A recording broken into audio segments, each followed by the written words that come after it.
Durante grande parte da minha vida tive o privilégio e o dever de carregar esse fardo. Acredito que ele mudará, sabes? Está profundamente comprometido com o seu próprio sentido de serviço, e isso permanecerá inalterável. A mais recente revelação do rei Carlos provocou um verdadeiro abalo na monarquia. Aos 75 anos, o soberano decidiu finalmente expor um segredo que há décadas assombrava a família real. Até agora, ninguém fora dos muros do palácio conhecia realmente a história. Mas por trás das portas fechadas, essa verdade oculta alimentou rumores, tensões e perguntas que nunca desapareceram. Então, o que foi que Carlos confessou afinal? E o que essa admissão poderá significar para o futuro da monarquia? Fica conosco enquanto revelamos a verdade partilhada pelo rei aos 75 anos, o momento decisivo que o levou a confessar. Por vezes, a vida pode ser cruel, independentemente de quem somos ou da posição que ocupamos. E foi exatamente nesse mundo que o rei Carlos nasceu. Desde o dia em que veio ao mundo, em novembro de 1948, enquanto o país festejava a chegada do futuro herdeiro do trono, uma história mais silenciosa desenrolava-se nos bastidores. Enquanto o público celebrava, os que o rodeavam já o consideravam demasiado sensível, incapaz de ser rei. Desde pequeno, Carlos não era dominador nem confiante. Era um menino ponderado, reservado e emocional. E no universo rígido da realeza, essas características não eram vistas como virtudes, mas como fraquezas. Essa dura realidade acabaria por moldá-lo de formas que ninguém poderia imaginar. Décadas mais tarde, levaria Carlos a fazer uma das confissões mais surpreendentes da história moderna da monarquia. Queres saber o que ele revelou afinal? Fica até ao fim, porque o que estás prestes a descobrir vai deixar-te sem palavras. À medida que crescia, a imprensa começou rapidamente a explorar essa imagem. As manchetes descreviam Carlos como frágil. Os críticos ridicularizavam as suas emoções e dentro das paredes do palácio sussurrava-se se aquele rapaz alguma vez se tornaria num rei forte. Até o seu próprio pai, o príncipe Filipe, temia que lhe faltasse firmeza. Para o endurecer, enviou-o para Gordonstoun, um colégio interno na Escócia conhecido pela disciplina severa. Mas em vez de o fortalecer, essa experiência quase o destruiu. Na escola, Carlos enfrentou o bullying, a solidão e a sensação esmagadora de ter sido abandonado até pelos pais. Durante esse período difícil, apenas uma pessoa lhe deu verdadeiro apoio: a sua irmã, a princesa Ana. Diferente de muitos na família, ela compreendia-o. Tinha uma personalidade forte, mas também uma lealdade inabalável na qual Carlos confiava. Sempre que se sentia isolado, era a ela que recorria. O laço entre os dois era incomum numa família onde as emoções raramente eram demonstradas.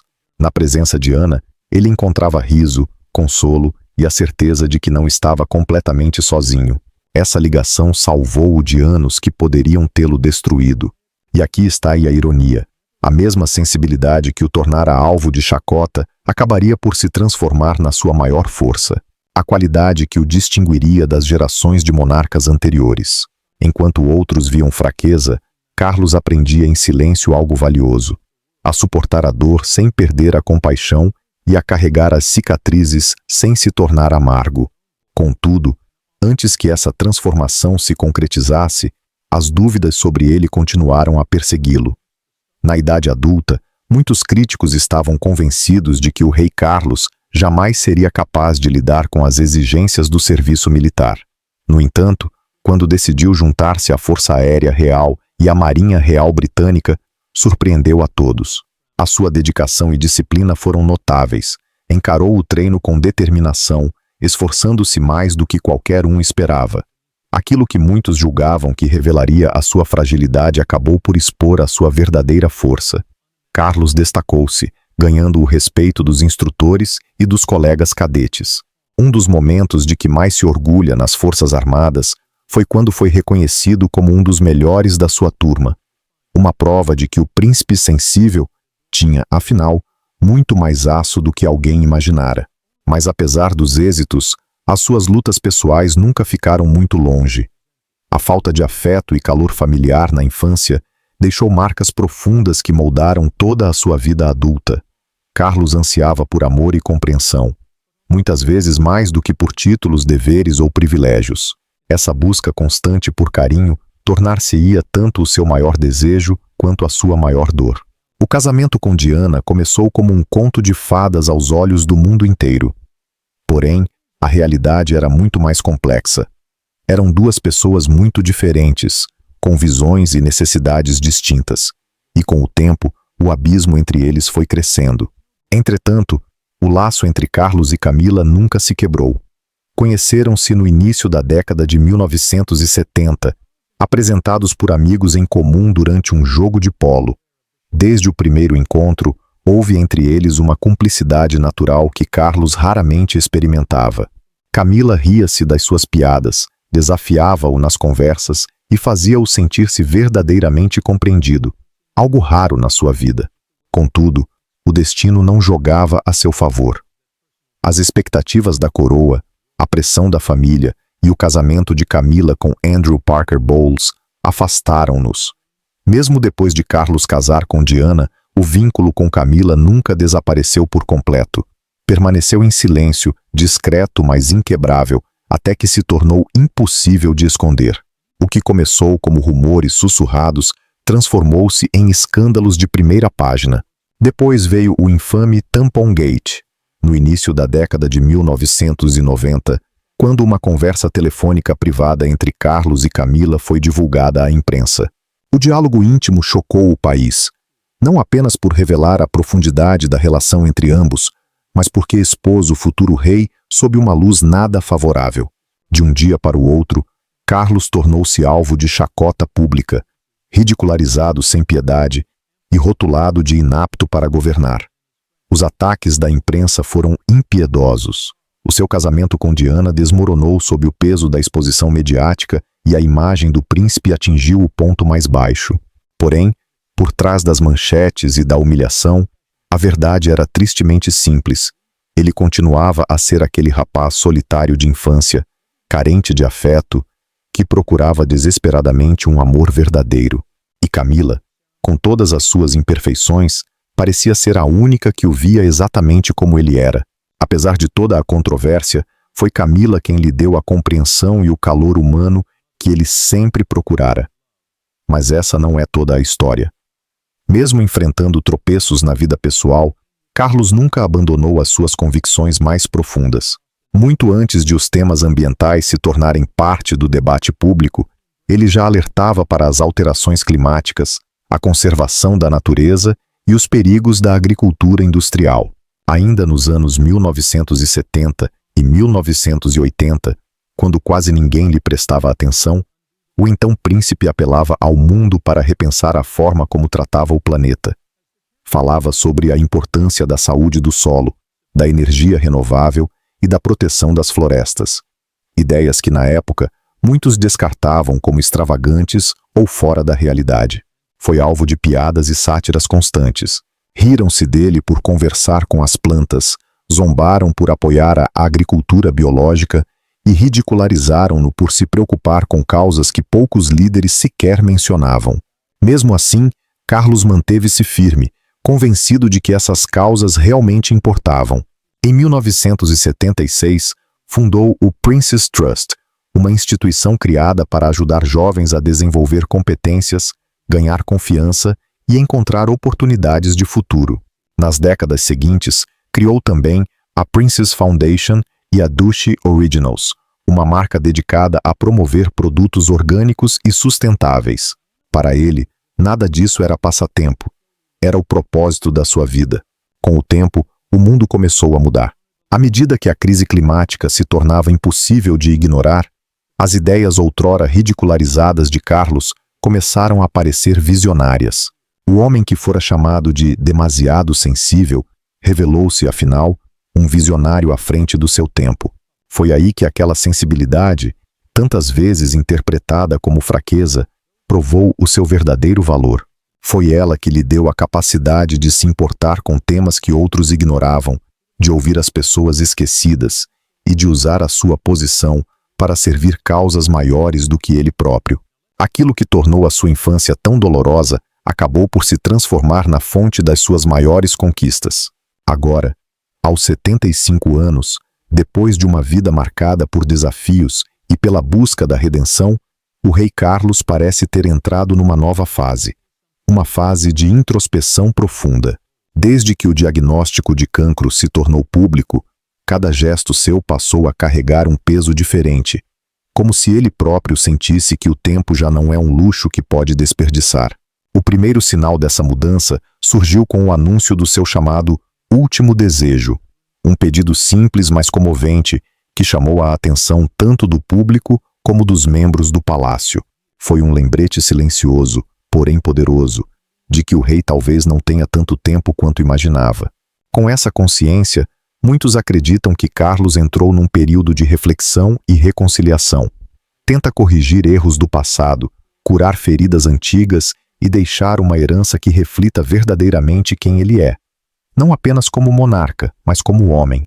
Mas entre todos esses gestos e demonstrações de humanidade, entre todas as mudanças recentes feitas pelo rei Carlos, há uma que se destaca acima de todas as outras. Não se trata do dever real, do meio ambiente ou sequer dos seus filhos. É algo muito mais íntimo, algo que toca o coração do homem por detrás da coroa. Num momento que surpreendeu até os que lhe são mais próximos, Carlos decidiu finalmente enfrentar a tensão que o acompanhara durante décadas.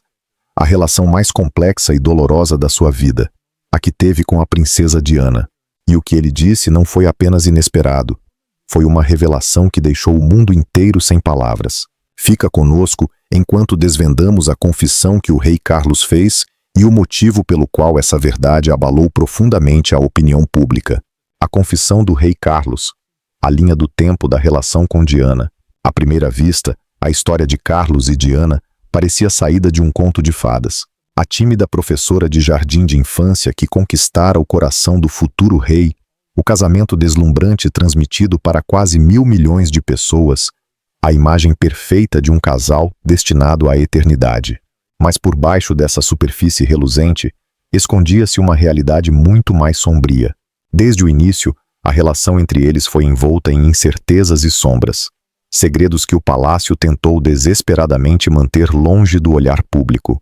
E no centro de tudo estava uma confissão de Carlos que, anos mais tarde, viria a ser reconhecida como o ponto de viragem da história. Uma verdade tão dolorosa que partiu o coração de Diana muito antes de ela caminhar até ao altar. Recentemente, o rei revelou que o seu primeiro encontro verdadeiro com Diana não foi o momento encantador que a monarquia depois tentou apresentar ao mundo. Aconteceu em meados da década de 1970, quando Diana tinha apenas 16 anos. Ainda uma rapariga cheia de vida, a rir com inocência num campo lamacento durante uma caçada. Carlos, já com mais de 20 anos, ficou imediatamente cativado pela sua luz, pela espontaneidade e pela forma como parecia alheia à rigidez da vida real. Mas, nessa altura, o coração de Carlos estava noutro lugar. Ele estava envolvido com Sarah Spencer, a irmã mais velha de Diana. Durante algum tempo, foram vistos juntos em eventos públicos, e Sarah parecia desfrutar da atenção mediática. Contudo, foi a sua franqueza que acabou por ditar o fim do romance. Numa entrevista, Sarah afirmou com despreocupação que nunca se casaria com Carlos, mesmo que ele me pedisse, disse ela.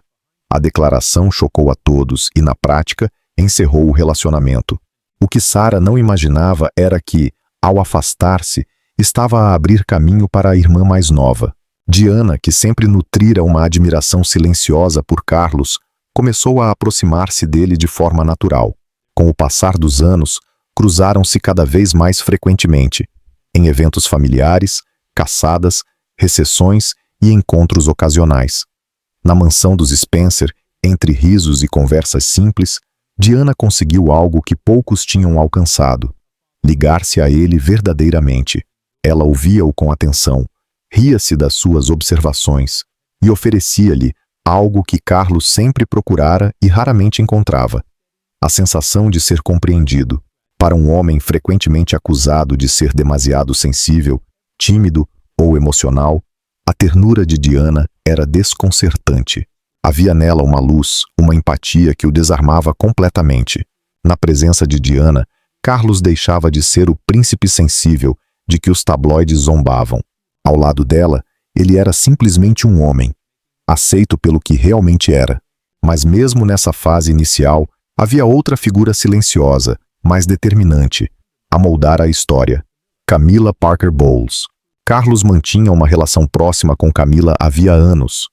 Ela não possuía o mesmo brilho glamuroso que Diana viria a representar, mas oferecia-lhe algo que nenhuma outra pessoa lhe dava: estabilidade.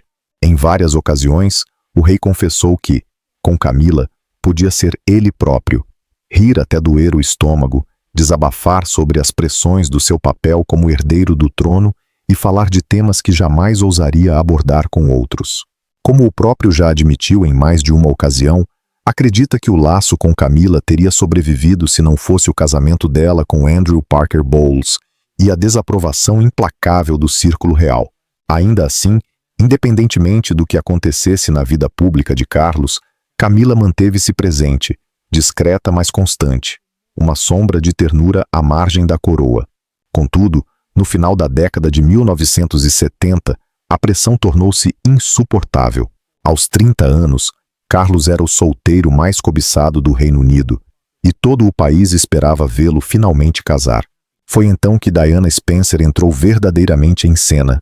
Para o público, ela era a escolha perfeita, jovem, encantadora, elegante e, sobretudo, imaculada por qualquer escândalo.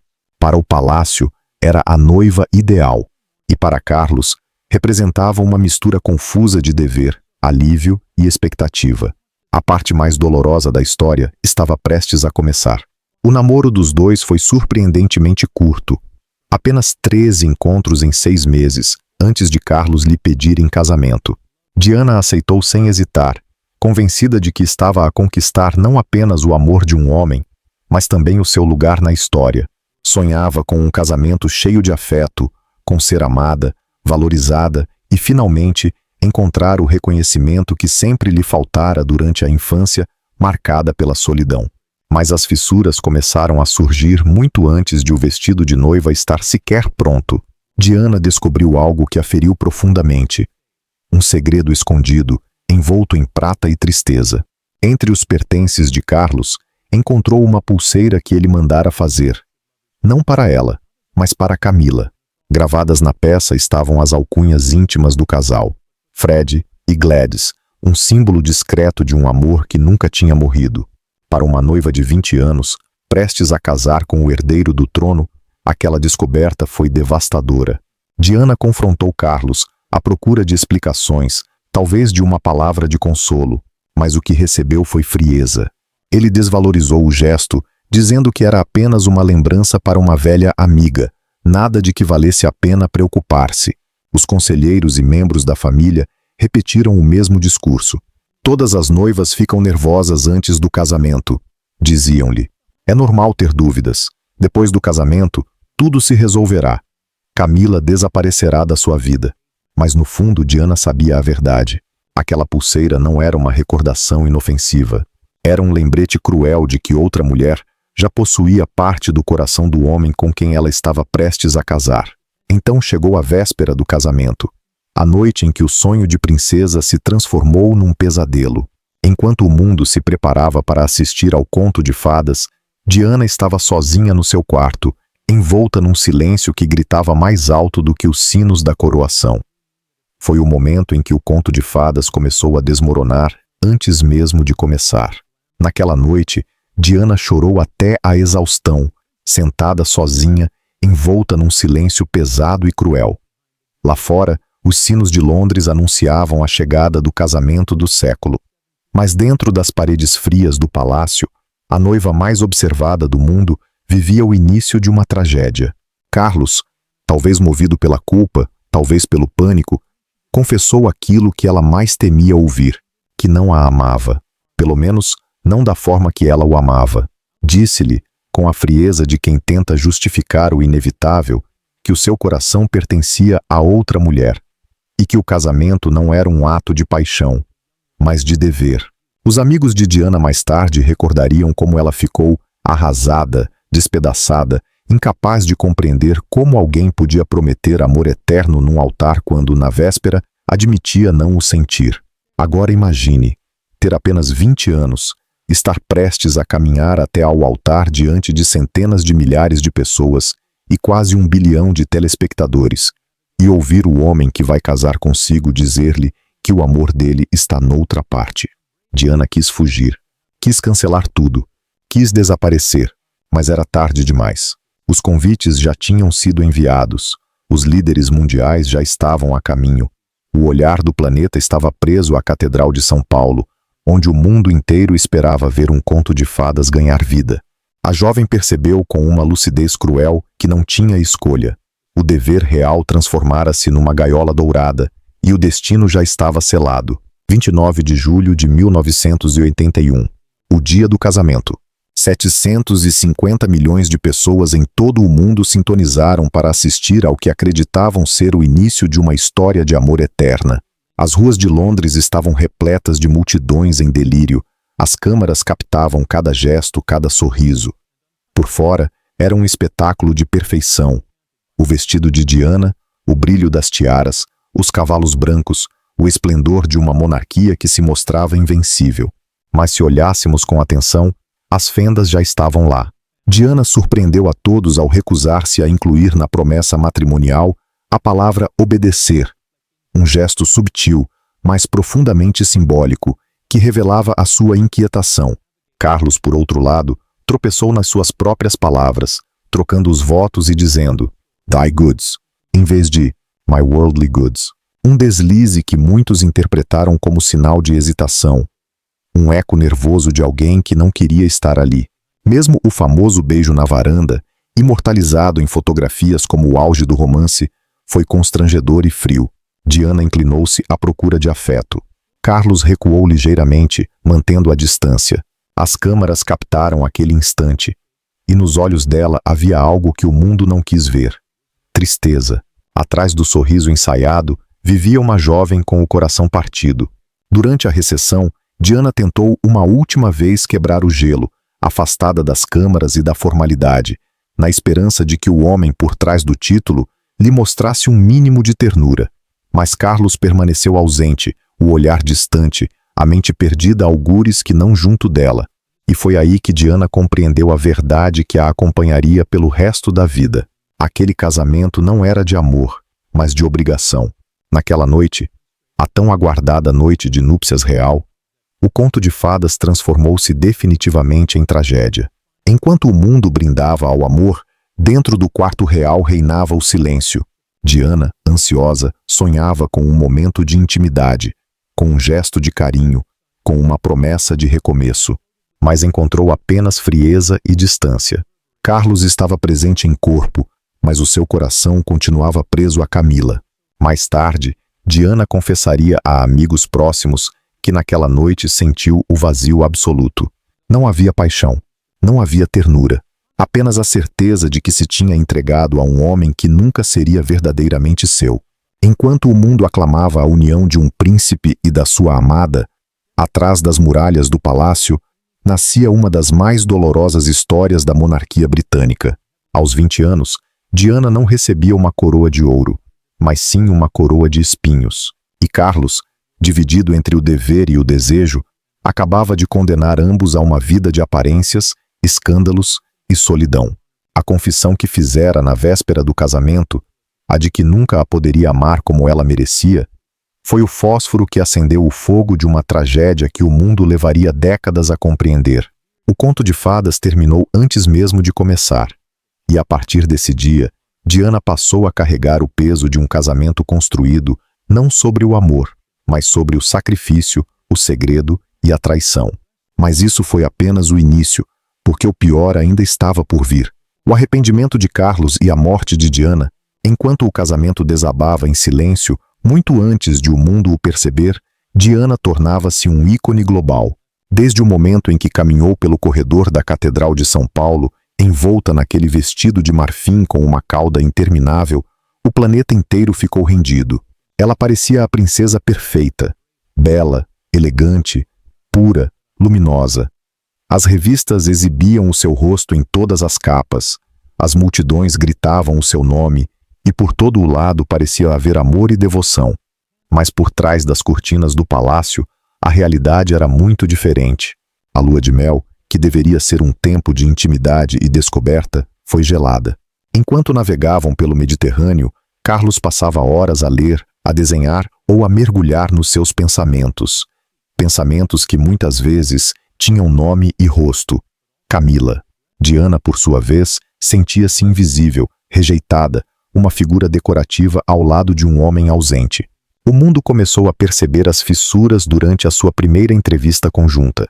Um jornalista perguntou-lhe se estavam apaixonados. Diana, radiante, respondeu sem hesitar: "Claro que estamos apaixonados." Mas Carlos, num tom enigmático, completou: "Seja lá o que isso quer dizer." O público riu, achando que era apenas uma brincadeira. Mas para Diana, foi como uma faca cravada no coração. Naquela frase cabia toda a frieza, toda a distância, toda a falta de reciprocidade. Ainda assim, ela acreditava que podia mudar o destino. Convencia-se de que, se fosse uma esposa dedicada, se lhe desse filhos, se mostrasse lealdade e graça, ele acabaria por amá-la. E assim nasceram William e Harry, os dois grandes amores da sua vida. Durante algum tempo, a chegada das crianças pareceu curar as feridas. Diana sorria mais, Carlos parecia mais sereno, e o mundo voltou a acreditar no conto de fadas. Mas a sombra de Camila nunca desapareceu. Ela estava sempre lá, silenciosa, invisível, mas presente em cada gesto, em cada olhar que Carlos desviava. Cansada de fingir, Diana decidiu confrontá-la. Num encontro privado, durante uma festa, olhou Camila nos olhos e pediu-lhe honestidade. Disse-lhe, com uma franqueza desarmante, que tudo o que queria era que ela deixasse o seu marido em paz. Camila respondeu com um sorriso gélido e uma frase que Diana jamais esqueceu: "Tens tudo o que uma mulher pode desejar. Tem filhos, fama, o amor do povo. Deixa-me ficar com o que me resta." Foi como um golpe de misericórdia. A mensagem era clara. Camila não ia embora. E a partir desse instante, Diana percebeu que o triângulo nunca se quebraria. A solidão tornou-se insuportável. Cercada de câmaras, guarda-costas e protocolos, Diana sentia-se prisioneira. Sorria em público, mas por dentro desmoronava. A bulimia, a depressão e o desespero começaram a consumir-na. Mas, em vez de apoio, recebeu indiferença. Carlos afastou-se cada vez mais, frio, quase cruel, como se a presença dela lhe lembrasse o erro que nunca quis admitir. Nos anos 1990, a fachada ruiu por completo. Os jornais enchiam-se de histórias sobre discussões, traições e lágrimas. Os paparazzis seguiam cada passo, e o olhar perdido de Diana tornava-se o espelho de uma dor que já ninguém conseguia esconder. Então veio a entrevista que mudou tudo.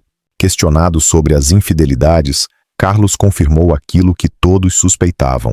Disse, com uma calma quase desumana, que não tinha sido fiel, mas justificou-se dizendo que o casamento já estava irremediavelmente destruído. Não pediu desculpa, não mostrou arrependimento, apenas racionalizou a traição, como se fosse inevitável. Para Diana, foi o golpe final, a humilhação pública, o fim da esperança, e para o mundo, o início de uma tragédia anunciada, o fim do conto de fadas. Para a monarquia britânica foi um desastre. A imagem do casal perfeito, do amor eterno coroado pela tradição, desmoronou diante do mundo inteiro. Aquilo que um dia fora celebrado como um conto de fadas, tornou-se uma história de traição, vergonha e dor. Pouco tempo depois, o palácio tornou a separação oficial. O casamento que milhões tinham acompanhado com esperança e fascínio acabou em escândalo e humilhação. Mas Diana, ao contrário do que muitos esperavam, recusou-se a desaparecer. Em 1995, ela concedeu uma entrevista televisiva histórica, uma das mais corajosas e devastadoras de todos os tempos. Falou com honestidade brutal sobre a solidão, a dor e as lutas contra a bulimia que a consumiam há anos. Mas o momento que ficou gravado na memória coletiva foi quando admitiu, com serenidade e tristeza, o que todos suspeitavam. Havia 3 de nós neste casamento. Por isso era um pouco apertado. Essas palavras abalaram o mundo. O silêncio do palácio transformou-se em ruído ensurdecedor. E num instante, Diana deixou de ser uma princesa submissa para se tornar um símbolo de coragem, de verdade e de humanidade. O povo passou a chamá-la de a Rainha dos Corações. Ela já não pertencia à realeza, pertencia ao povo. Enquanto a reputação de Carlos caía, a influência de Diana crescia. Ela dedicou-se a causas humanitárias, viajou para zonas de guerra, segurou as mãos de doentes de sida quando o mundo ainda os temia, visitou crianças em hospitais e caminhou por campos minados para denunciar o horror escondido sob a terra. Cada gesto seu era uma lição de empatia, cada sorriso um ato de resistência. Quanto mais o palácio tentava controlá-la, mais livre ela se tornava. E quanto mais a queriam calar, mais alto a sua voz ecoava. Mas quando finalmente parecia reconstruir a sua vida, livre, independente, serena, o destino voltou a ser cruel. A tragédia de Paris. Na madrugada de 31 de agosto de 1997, o mundo parou. O carro que transportava Diana colidiu num túnel de Paris. A notícia espalhou-se em minutos. O planeta inteiro ficou suspenso. Diana estava morta. Milhões choraram abertamente nas ruas. Em frente ao palácio de Buckingham, as flores empilhavam-se como montanhas. O luto coletivo foi tão profundo que a monarquia britânica nunca tinha enfrentado algo semelhante. Mas o silêncio do palácio durante os primeiros dias gerou indignação. Enquanto o país inteiro pranteava, a rainha manteve-se em Balmoral, ao lado de Carlos, William e Harry, sem fazer qualquer declaração pública. A ausência de palavras foi interpretada como prova da frieza que Diana tinha suportado durante toda a vida. Quando Carlos finalmente apareceu a caminhar atrás do caixão de Diana, acompanhado dos 2 filhos, o mundo viu uma família devastada. Mas a dor do povo transformara-se em raiva. Para muitos, Carlos seria para sempre o homem que partiu o coração da princesa. À sombra do arrependimento, após a morte de Diana, a sua influência apenas cresceu.